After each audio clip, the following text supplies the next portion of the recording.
Bueno, vamos a continuar con esta serie que empezamos la semana pasada. ¿Se acuerdan de qué vamos a estar hablando? A ver, ¿de qué?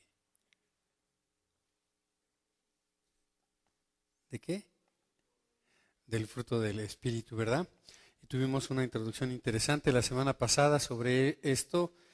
Y vamos allá a nuestras Biblias, al libro de Gálatas, capítulo 5.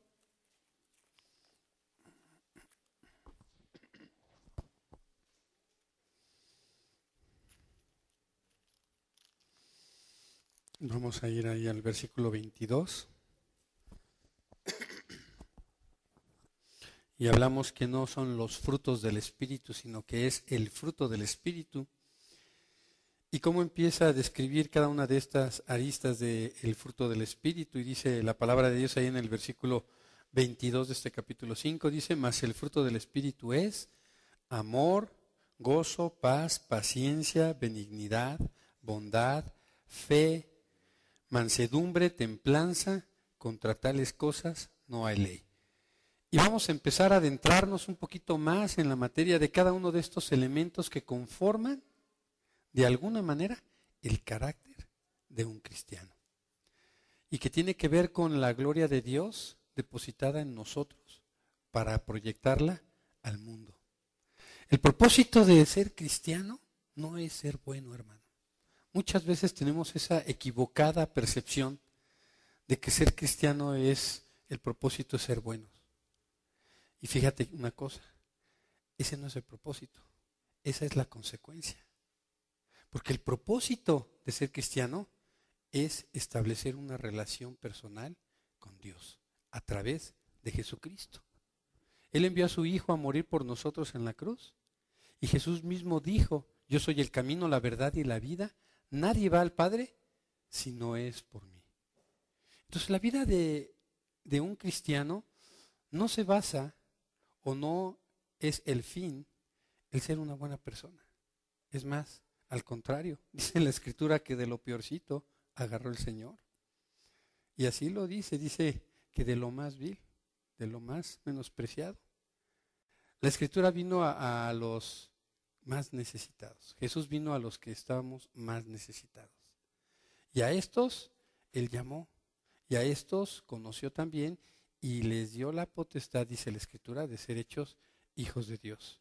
Entonces, el ser cristiano no es la historia de los hermanitos aleluyas que se portan bien o que andan por su Biblia bajo el brazo. Es la historia de las personas que estamos transformando el mundo, que estamos llevando precisamente estos elementos que son el fruto del Espíritu a aquellos que no conocen a Dios para la gloria de Dios. Finalmente eso es lo que significa manifestar la gloria de Dios. Es que estos atributos nosotros los podamos reflejar, vivir en intensidad. Y la consecuencia de todo esto, pues va a ser que vamos a ser personas bien. Va a ser que todo lo que hagamos va a estar bien y por consecuencia todo lo que tengamos esté bien, ¿verdad? Entonces, de alguna manera, y de verdad le llamo yo diosidencia, porque el pastor Sergio y yo normalmente hacemos el calendario de predicación con mucha antelación. De hecho, teníamos programado predicar para estas fechas de este tema desde hace casi 6 meses, ¿no? Ya habíamos estado programando.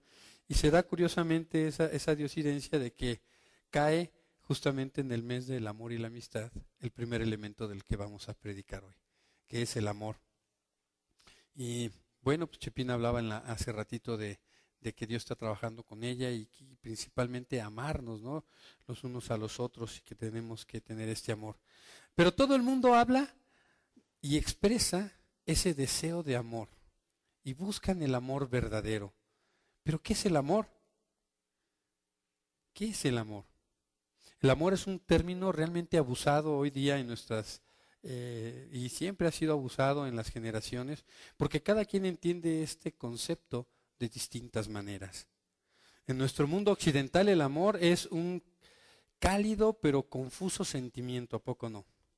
Es como una emoción en la boca del estómago y un cosquilleo en la columna vertebral que sube y baja y que nos mueve y que a veces nos hace sentir bien y a veces nos hace sentir mal. Pensamos en ello como una cálida sensación, un fuerte deseo a veces de estar con alguien o a veces sentirnos satisfechos con algo. Curiosamente, el amor de la gente viene a ser algo ridículo una vez que conocemos y entendemos el verdadero amor de Dios, ya que el amor de la gente en su mayoría solo es una opinión. Fíjense ustedes, qué interesante. Pregúntenle a la gente y todo el mundo tiene una opinión distinta del amor y es de acuerdo a cómo le ha ido en la feria y es de acuerdo a cómo en sus emociones lo han sentido, lo han percibido, lo han expresado, pero realmente no tienen una claridad de lo que es el verdadero amor. Pero para entrar en materia de lo que es el amor, tenemos que analizar primero 4 palabras que en su etimología definen esta palabra amor. Pero solamente una de ellas apunta al verdadero amor de Dios. ¿Y cuáles son estas palabras? La primera de ellas la encontramos, que es filios y que significa un amor fraternal. En su etimología es filios y significa un amor fraternal. Es el respeto, el aprecio por algo o por alguien que nos hace sentir a veces bien. Por eso a veces hay gente que dice, ay, cómo amo mi coche, ¿no? Porque bien, qué mal ahí me lleva, me trae, nos ha traído todo este tiempo. O ay, amo mi computadora porque ha sido fiel, ¿no? Y amo a mi perro y amo aquí. Pero lo que estamos expresando es un amor de un sentimiento fraternal, es como un pequeño apego, es algo que sentimos porque hay un beneficio en medio de todo eso, ¿no? A veces las amistades que no son realmente amigos se aman en este amor filios, ¿no? ¿Por qué? Porque hay ciertos intereses también, ciertas conveniencias, ¿no? Y podemos encontrar un ejemplo de este amor ahí en Primera de Pedro. Acompáñame ahí en tus Biblias, Primera de Pedro 1, capítulo 1, y vamos a ir al verso 22. Y vamos a leer la primera parte de este pasaje, porque dice así: habiendo purificado vuestras almas para la obediencia a la verdad mediante el Espíritu, para el amor fraternal no fingido. Y estamos hablando de ese amor, ¿no? Es un amor que no se finge, porque definitivamente hay un interés mutuo, hay cierto interés, hay un beneficio ahí. Pero curiosamente aquí mismo, en este pedazo de la Escritura, aparece la otra expresión de amor, que es la segunda etimología que hay de esta palabra, que es la palabra storge. Y esta palabra significa un afecto entrañable, un cariño admirable, porque dice Pedro aquí, amaos unos a los otros entrañablemente. Entonces, si lo leemos de manera junta, dice, para el amor fraternal no fingido, amaos unos a otros entrañablemente de corazón. Entonces, no solamente es porque, ay, pues qué padre es venir a la iglesia y me conviene estar en la iglesia y me siento bien en la iglesia, sino también es desarrollar ese amor entrañable, ese cariño. Muchos decimos, Dios nos hace hermanos y nosotros nos hacemos amigos. Y es verdad, no necesariamente el hecho de que tu hermano que está al lado en Cristo sea tu hermano, pues quiere decir que sea tu amigo, ¿verdad? Hay una gran diferencia entre un amigo y una... Es más, la misma Biblia define que entre los hermanos carnales, mayor a veces el cariño y el amor que hay entre amigos verdaderos. Entonces, este amor strong significa que es un amor entrañable, un amor como el que le tiene un padre a un hijo, un amor como el que pudiéramos sentir de manera muy, muy profunda en nuestro corazón, que nos mueve en nuestro corazón cualquier cosa que le suceda a ese ser querido. Entonces, este es el amor strong. Pero hay otra palabra que también define el amor y que también lo ocupamos mucho en nuestros tiempos, que tiene que ver con el amor eros. Y el amor eros se inclina hacia un afecto sexual. Es un amor erótico. Y la Biblia también habla de este amor. Ahí en Cantar de los Cantares, en el capítulo 7, en el versículo 6, Salomón escribe y dice, qué hermosa eres y cuán suave, oh amor deleitoso. Ahora, si lo vemos desde esta perspectiva, imagínense las palabras tan ardientes que le está diciendo Salomón ahí a su pareja. Y ella misma ahí en Cantar de los Cantares, en el capítulo 5, en el versículo 8, menciona y dice que está enferma de amor. Es esa atracción que podemos tener en pareja. Y ese es el amor eros. Pero el verdadero amor, el amor de Dios, no tiene nada que ver con el amor filios. No tiene nada que ver con el amor estrón. Y no tiene nada que ver con el amor eros. El amor de Dios tiene que ver con el amor ágape. Y la palabra ágape la podemos traducir de una mejor manera como caridad. Y es un amor basado en la responsabilidad del deber ser, hermano. Ese es el verdadero amor de Dios. Es un amor basado en la responsabilidad del deber ser, que en ocasiones es sacrificial, ese amor. Nosotros necesitamos comprender el amor agape, este amor de Dios, porque muchas de las cosas que corresponden al deber ser serán más fácil de llevar si conocemos este amor.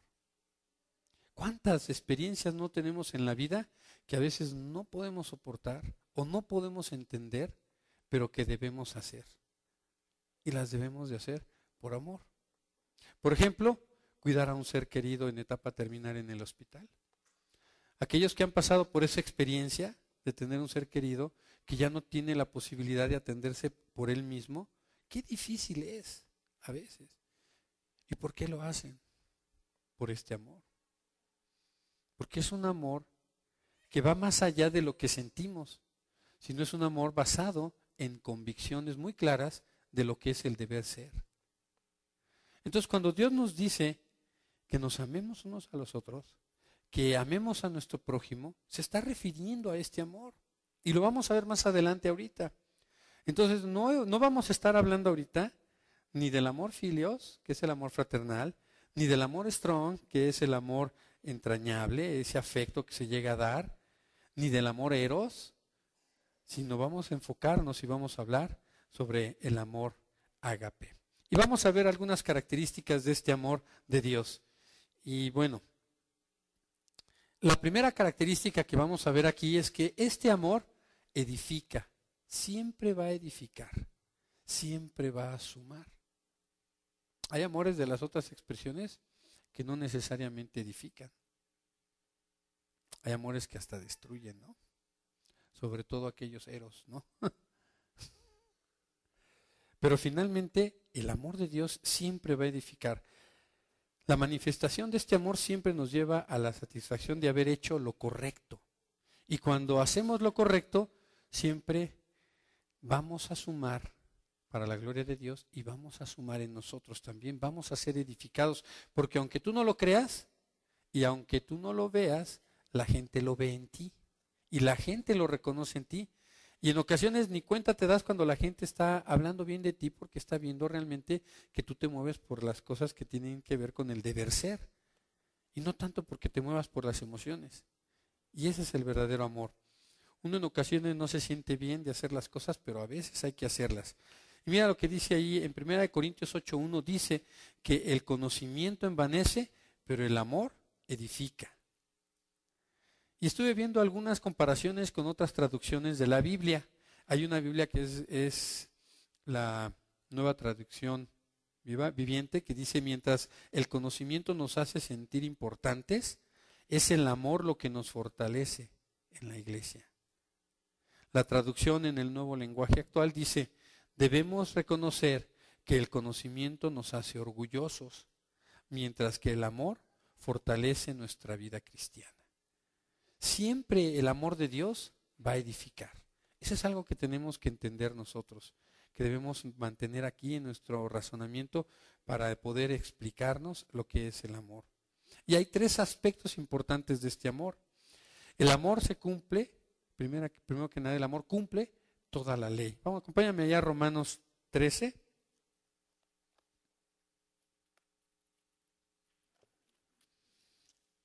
Y vamos a ir al versículo 4 al 7.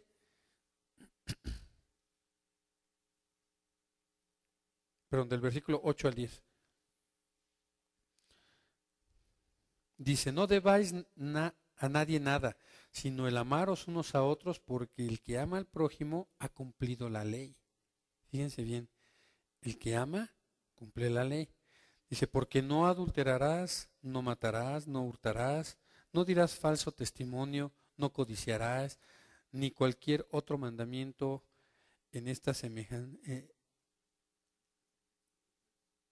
en esta sentencia se resume, amarás a tu prójimo como a ti mismo, dice el Escritura. Entonces, amar va más allá de todo esto. Decía Agustino, ama y haz lo que quieras, porque en el amor verdaderamente se cumple la ley.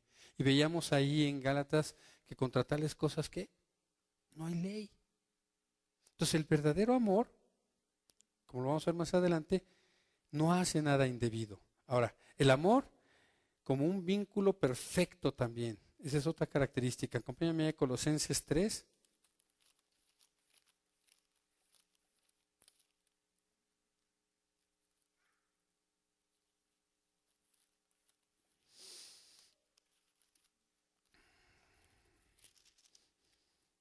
Del 12 al 14,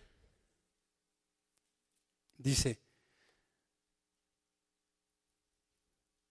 vestíos pues como escogidos de Dios, santos y amados, de entrañable misericordia, de benignidad, de humildad, de mansedumbre, de paciencia. Soportaos unos a otros y perdonaos unos a otros si alguno tuviere queja contra otro de la manera en que Cristo os perdonó, así también hacedlo vosotros.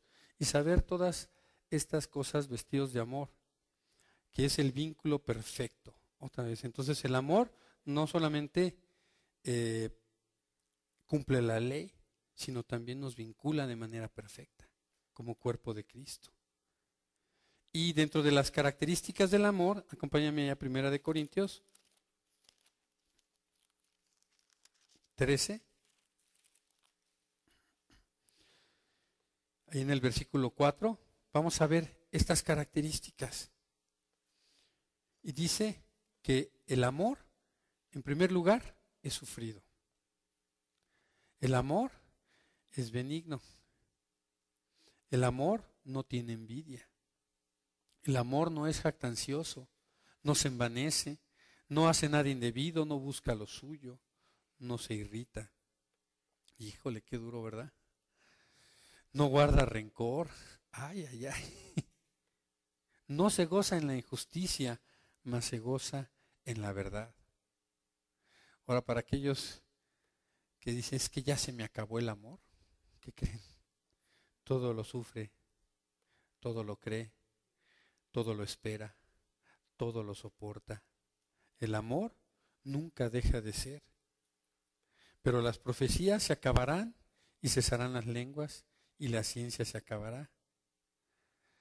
Entonces lo que estamos viendo aquí es una característica importante también del amor. El amor de Dios es eterno. Todo se va a terminar. Es más, los dones los que estamos estudiando ahorita, los dones del Espíritu, vemos que los dones Dios los da y son irrevocables, pero van a pasar. Pero el amor, ese nunca deja de ser. Y dice, va a acabar la profecía y va a acabar todo eso, pero el amor no deja de ser. Entonces, tenemos que tener muy claro cuáles son estas características del amor, para entonces comprender esto segundo que vamos a ver, que es cómo es esta relación entre Dios, el hombre y el amor de Dios en medio de nosotros. Entonces vamos a ir paso a pasito, y la afirmación más sublime de toda la Biblia en relación a la naturaleza de Dios dada al hombre con respecto al amor, la encontramos aquí en 1 de Juan, acompáñame.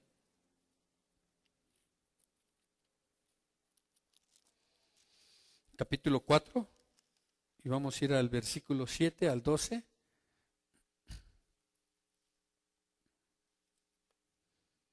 ¿Ya lo tienen?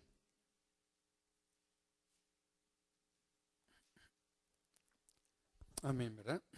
Dice, amados, amémonos unos a otros porque el amor es de Dios. Todo aquel que ama es nacido de Dios y conoce a Dios. El que no ama no ha conocido a Dios, porque Dios es amor.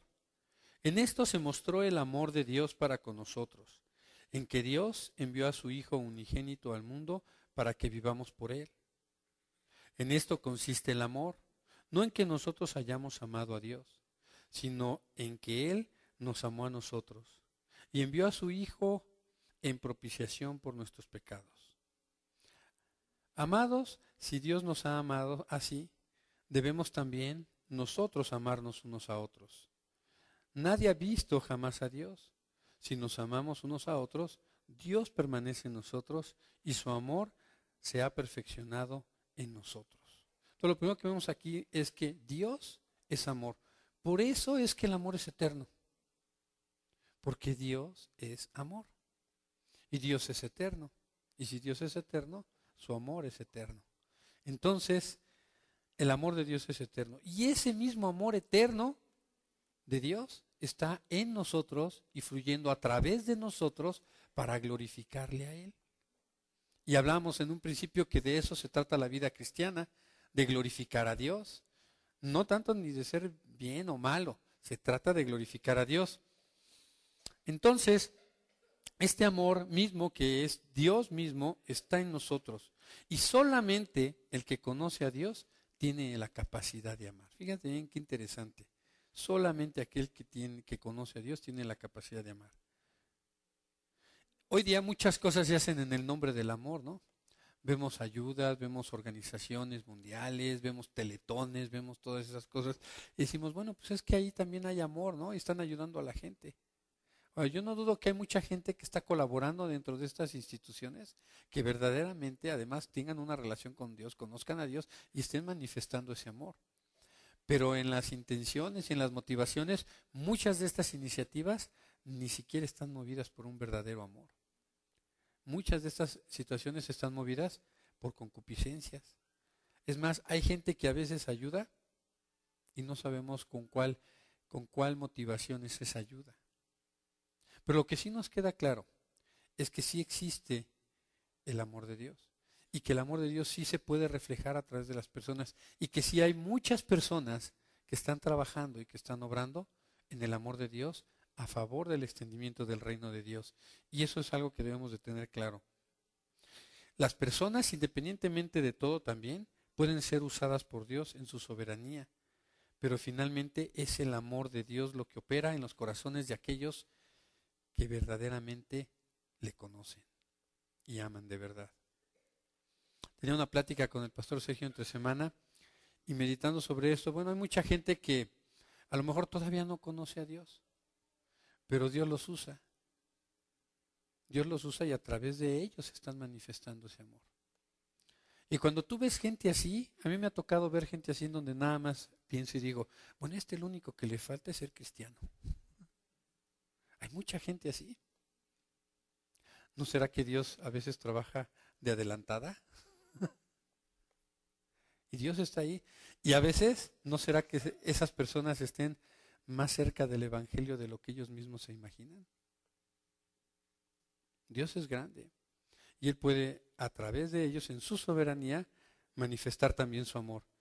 Entonces, si entendemos esto de que el amor es de Dios, de que el amor ágape no tiene nada que ver con sentimientos, sino que tiene que ver con convicciones, entonces el amor no consiste en lo que nosotros podemos sentir, sino en lo que nosotros estamos dispuestos a dar y a sacrificar a veces. Y déjenme decirles algo, cuando uno da en verdadero amor, no hay pérdida. No hay pérdida. Siempre es ganancia. El Señor, Dios, nos pone un gran ejemplo. Fíjense bien. ¿Ustedes creen que Dios quería enviar a su Hijo a morir en la cruz?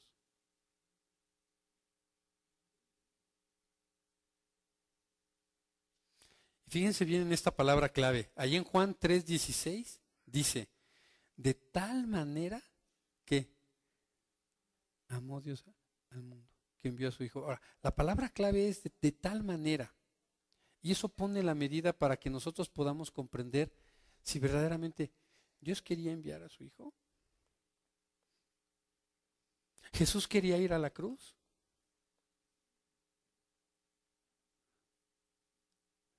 Ellos estaban movidos en este amor que es de Dios. Dios debía enviar a su Hijo y Él sabía que tenía que enviarlo para la salvación. Y dice la Escritura, tanto nos amó que envió a su Hijo unigénito. Hay una historia que se ha contado en algunas ocasiones, a lo mejor algunos de los que están aquí no la han escuchado, pero trata de la historia de un hombre que se dedica a levantar un puente de tren para cuando pase un barco. Y entonces, en ocasiones, cuando va a pasar el barco, pues levanta el tren, y cuando viene el tren, pues baja levanta el puente, y cuando viene el tren, pues baja el puente para que pase el tren. Y en una ocasión, él llevó a su hijo ahí a la cabina, estaba su hijo jugando. Y de repente, pues el puente estaba levantado porque acababa de pasar un barco, y de repente viene el tren. Y el señor tiene que accionar la palanca para bajar el puente. Pero cuando voltea a ver, ve a su hijo que está jugando justamente en donde los engranes del puente bajan. Y no tiene tiempo, no le queda tiempo, y dice, híjole, si no bajo la palanca, se va a estrellar el tren con toda la gente que viene en ese tren. Y si bajo la palanca, voy a matar a mi hijo. Y se encontraba en ese gran dilema. Y él lo que hizo fue bajar la palanca.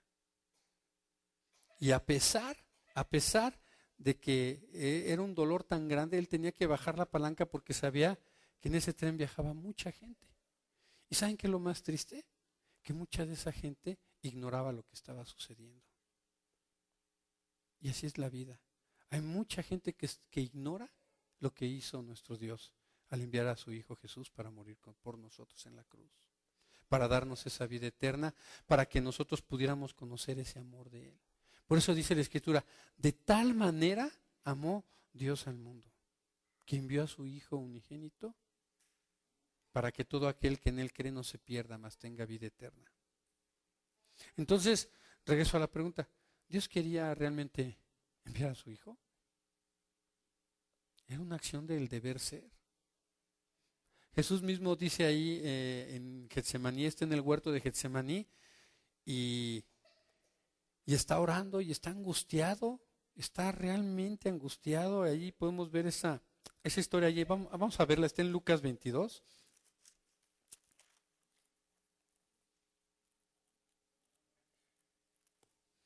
Lucas 22, vamos a ir al versículo 41.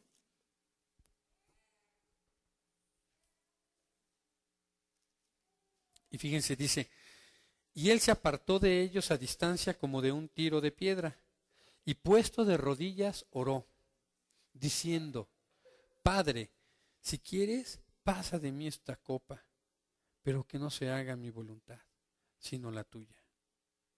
Fíjense qué interesante. Si el mismo Señor Jesús, yo les pregunté hace rato, ¿ustedes creen que el Señor Jesús quería ir a la cruz? De hecho, déjenme decirles algo. Esa era la mayor tentación que el Señor Jesús tenía, el no ir a la cruz. Y cuando fue al principio en su ministerio, cuando fue apartado al desierto y fue tentado por Satanás, una de las cosas que lo tentaba a Satanás era con eso precisamente. ¿Para qué vas a morir por esta gente? Y quería evitar que Cristo cumpliera su propósito en la vida. Pero Cristo tenía muy claro cuál era su propósito, porque de tal manera había amado Dios al mundo, que había enviado a su Hijo unigénito para que todo aquel que creyera en Él no se pierda, mas tuviera vida eterna. Entonces, si Jesús no hubiera ido a la cruz, ninguno de nosotros seríamos ahorita salvos. Si Cristo Jesús no hubiera sido fiel, ¿qué hubiera pasado? Entonces Él no era el Mesías. Entonces todo era una fábula. Pero Cristo Jesús fue fiel. Y aún en contra de su voluntad, Él dice aquí, que no se haga mi voluntad, sino la tuya. Y esto habla de a veces cómo nosotros tenemos que enfrentar la vida cuando tenemos adversidades, cuando tenemos problemas, cuando tenemos que amar aún a nuestros enemigos. Y eso es bien difícil. Pero cuando entendemos el amor desde la perspectiva que Dios nos lo está enseñando con el propio ejemplo que Él nos está poniendo a través de su Hijo Jesucristo, entonces podemos entender que sí hay un deber ser. Y cuando tú decides amar a pesar de las circunstancias y a pesar de que te duele y a pesar de que sabes que no puedes más, ¿qué crees? Dios te fortalece. Mira, el versículo 43 dice, y se le apareció un ángel del cielo para fortalecerle. Dios envía ángeles a tu alrededor. Dios no te va a dejar solo. Esa es la promesa.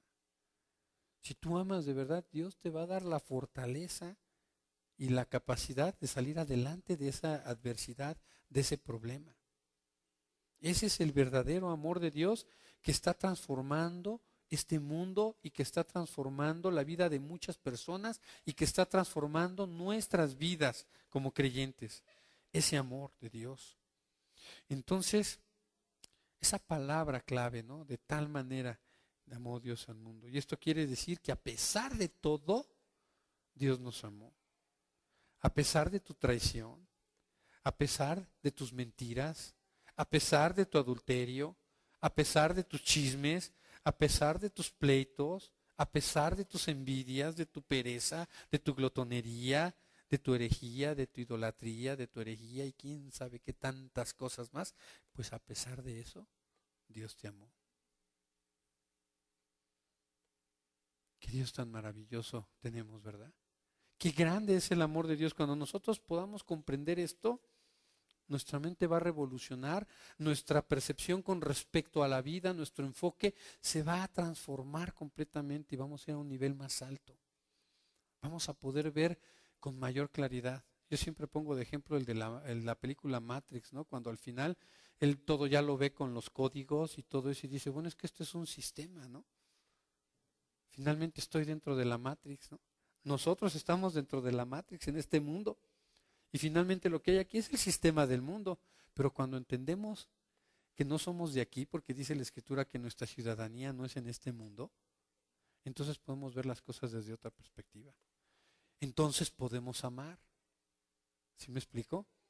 El amor de Dios es así. Cuando tú decides por amor hacer la voluntad de todo, a pesar de todo, Dios suplirá ahí cualquier necesidad.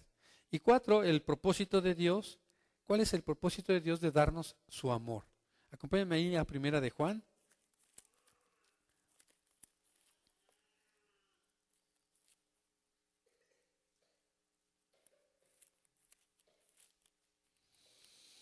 Primera de Juan, capítulo 5. Y vamos a ir al verso 1 al 3.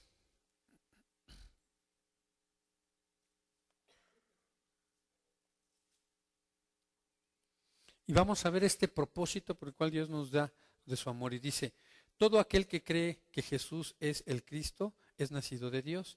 Y todo aquel que ama al que engendró, ama también al que ha sido engendrado por él. En esto conocemos que amamos a los hijos de Dios, cuando amamos a Dios y guardamos sus mandamientos. Pues este es el amor a Dios, que guardemos sus mandamientos y sus mandamientos no son gravosos. Dios quiere que el amor de Él y el amor del hombre sean parte inseparable de la misma experiencia de vida de cada creyente. ¿Y cómo lo hace? A través de esta manifestación. Si nosotros amamos a los hijos de Dios, entonces estamos amando a Dios. Y esto es algo proporcional. O sea, tú no puedes decir que amas a Dios si no estás amando a tu prójimo. Porque si tú amas verdaderamente a tu prójimo, estás amando a Dios. En pocas palabras diríamos que la medida del amor que tienes por Dios, pues es el amor que tienes hacia tu prójimo. ¿Y quién es tu prójimo? Mira, voltea al lado. Volteen para atrás los que están adelante. ¿Esos son sus prójimos? Esos son. Ahora, curiosamente, por ejemplo, en la tradición judía, el prójimo pues nada más era el judío. Todos los demás eran gentiles, ¿no? En una ocasión me debía dinero a un judío de un negocio que hicimos y no me quería pagar. Y ya había pasado un mes, 2 meses y ya había yo dado las 60, 90 vueltas y un día lo confronté y le dije, ¿y dices que eres judío? ¿Y violas la ley? porque me estás haciendo daño. Y me dice, espérate.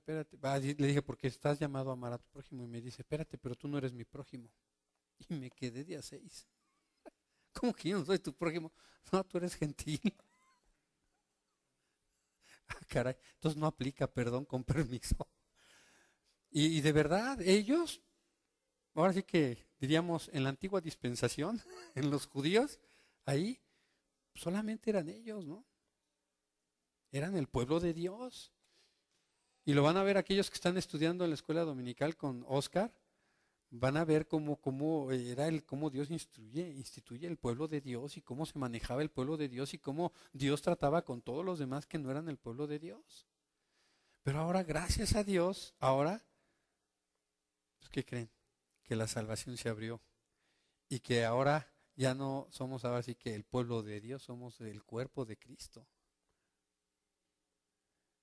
Y entonces, ¿quién es tu prójimo? Ahora sí aquí aplica, ¿no? Ahora, y dije, hijo, esta está bien buena, pero yo no se la puedo hacer a nadie. Y él en la ley estaba correcto, si quería pagarme, me pagaba y si no también. En su ley no estaba violentando nada.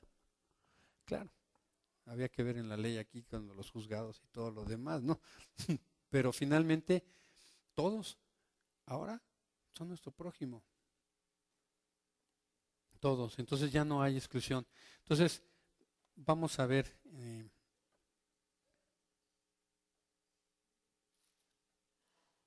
Este amor de Dios es hacia los hijos de Dios, dice, y el que no ama a los hijos de Dios no ama a Dios. Mira, ahí primera de Juan 4:20, todavía enfatiza un poquito más hacia el amor que tiene que ver con nosotros, con los cristianos. Primera de Juan 4:20 dice, si alguno dice yo amo a Dios y aborrece a su hermano, es mentiroso, pues el que no ama a su hermano a quien ha visto, ¿cómo puede amar a Dios a quien no ha visto? Y esto es curioso, yo he estado meditando, en la semana estuve meditando mucho sobre de esto, porque es verdad, pues yo nunca he visto a Dios. Yo nunca he visto a Dios. Entonces, ¿cómo puedo testificar de Él si nunca lo he visto? ¿Ustedes se han puesto a pensar en eso? Y luego dice aquí, bueno, pues aquellos que lo vieron todavía, pero déjenme decirles algo. Yo meditando en esto dije, sí he visto a Dios. Lo he visto en acciones que Sergio tiene hacia mí. Lo he visto en mi hermana Esther, lo he visto en Oscar, lo he visto en Chepina, lo he visto en Julio, en Laura, acá en Javier. Entonces sí he visto a Dios. Dice la palabra de Dios ahí en Juan 14 que el Señor Jesús dice que ese verbo se hizo carne y habitó entre nosotros y vimos su gloria como la gloria del unigénito. Entonces, ¿cuál era la gloria de Dios reflejada en Cristo Jesús? Sus obras. Lo que el Señor Jesús estaba transfiriendo, esos atributos de Dios que el Señor Jesús vino y por los cuales Él se ratificó como el Hijo de Dios. Y dice la palabra de Dios que venimos a ser nosotros hijos de Dios. Y entonces la gloria de Dios la podemos ver a través de nosotros. Entonces, yo a través de ver las conductas de mi hermano y apostarle a la obra que el Espíritu Santo está haciendo en la vida de él, me deja ver verdaderamente a Dios. Entonces yo puedo decir, ¿he visto a Dios? Pues sí lo he visto. Lo he visto cuando he tenido necesidad y me han ayudado. Ustedes lo han visto también, entre ustedes mismos. Entonces, ¿tú lo has visto, Chepina, sí?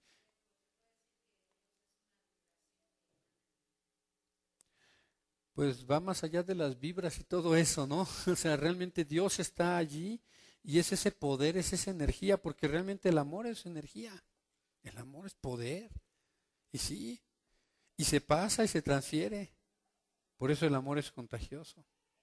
Ahora bien, ¿cuán alto es este estándar del amor? ¿Se han puesto a pensar? Y vamos allá a Mateo 22.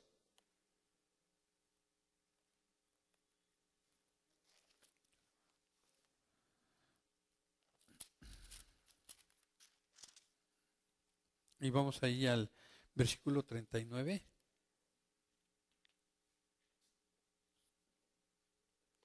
Vamos a leer desde el 38. Y dice, este es el primer y gran mandamiento. perdón, el versículo 37. Jesús dijo, amarás al Señor tu Dios con todo tu corazón y con toda tu alma y con toda tu mente. Este es el primero y gran mandamiento, y el segundo es semejante, amarás a tu prójimo como a ti mismo. Entonces la medida del amor de Dios es el amor que tú te tienes para amar a tu prójimo. Y esto establece un nivel muy alto, porque ¿quién no se ama a sí mismo? Entonces cuando tú dices, bueno, tengo que amar a mi prójimo como a mí mismo, pues eso está duro. Pero todavía el Señor Jesús viene a poner más alto el nivel de esto. Fíjense ahí en Mateo 5, 44.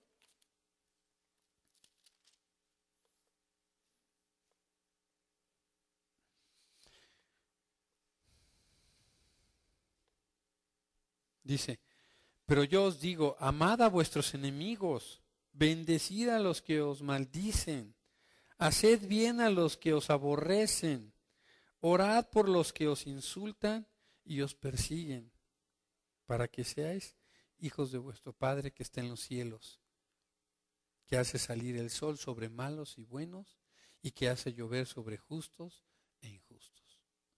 Entonces todavía viene el Señor Jesús y nos pone la vara más alta. O sea, no nada más es ama a tu prójimo como a ti mismo, sino ama aún a tus enemigos. Entonces viene a estar el estándar ya más elevado, ¿verdad? Y este es el gran desafío, lo que confirma que el verdadero amor de Dios está en nosotros. Es cuando podemos ver esa misericordia, esa caridad por aquellas personas que están perdidas en el mundo y que no tienen a Dios. Entonces ya no vas a juzgar a la persona per se, porque tú puedes ver a esa persona como creación de Dios también, porque Dios también la hizo a su imagen y semejanza. Finalmente es un instrumento que está siendo utilizado de manera incorrecta, porque está equivocado. Y eso no le quita su responsabilidad, ¿verdad? Entonces debemos meditar en esto del amor de Dios. El amor de Dios no es un sentimiento basado en emociones o en percepciones. El amor de Dios, el amor, el verdadero amor que viene del fruto del Espíritu, viene a ser algo que se mueve por convicciones. Es por el deber ser. Es porque así debe ser la situación y nosotros tenemos que entenderlo así. Dios mismo nos puso ese ejemplo. Meditemos en este amor, veamos, pensemos qué haría Jesús en nuestra experiencia, en nuestras circunstancias. Él puso ya la medida, Él lo declaró. Él dijo que daría a su Hijo Jesús, ¿no? Él dio lo mejor. ¿Qué estás dando tú? Y para que el mundo vea la gloria de Dios necesitamos manifestar este amor. Entonces, cuando haya situaciones difíciles, ¿qué debes de preguntarte? Cuando no sepas cómo actuar, ¿cómo debo reaccionar aún en medio de si me están insultando, si me están agrediendo? ¿Cómo debo amar? ¿Cómo Dios amó?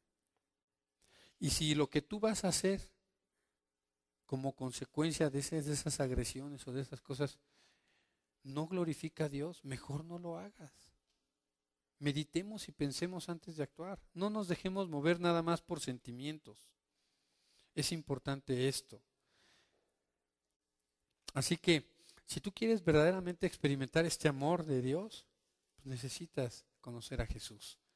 Necesitas conocerle a Él y vivir en comunión con Él a través de su Espíritu Santo. Este amor está en Jesús y nos ha sido dado por Dios. El amor de Dios no se puede medir, hermano. Es inmensurable. El amor de Dios nunca deja de ser. Es eterno. El amor de Dios jamás faltará. Es inagotable. Vamos a quedarnos con esta reflexión esta tarde y meditemos mucho sobre el amor de Dios en nuestras vidas y estemos meditando sobre nuestro actuar porque finalmente somos llamados para reflejar su amor. Este es el amor de Dios. Esto es lo que Dios pone en nosotros a través de su Espíritu y este es parte del fruto del Espíritu de Dios en nuestras vidas. Amén.